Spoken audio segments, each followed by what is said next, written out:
Hey, it's Lon Welsh at Shorewood Real Estate, and I want to give you a little bit of an update for the housing market in Colorado Springs and what we found out in July. And what you see is that the inventory for homes is down a little bit as opposed to in Denver where the inventory was up. That was a little bit of a surprise. We have seen in the past that many times the Colorado Springs market will trail the Denver market by a couple months, sometimes even a couple of quarters.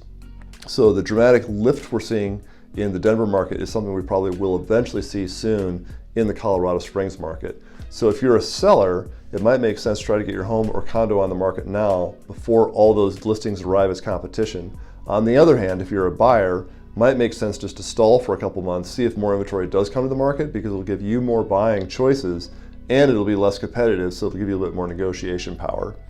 Looking at sales count, you could see that the number of homes was down 24% in the number that were sold this July versus last July.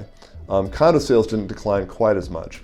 If you compare that to Denver, Denver was off by 32%, which was relatively similar for the entire country.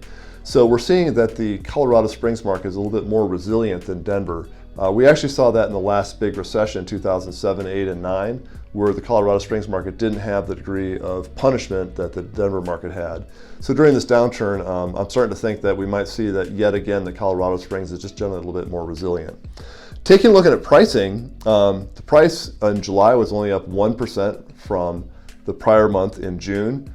So really starting to stabilize quite a bit. Still up 11% from the prior year, July. But that's still quite a decline from the 16% increases that we were seeing for quite a while there. So overall, a lot of good things are happening from a stabilization standpoint. So if you're a seller, it'd be a little bit more challenging to sell. If you're a buyer, it should be a little bit easier for you in Colorado Springs.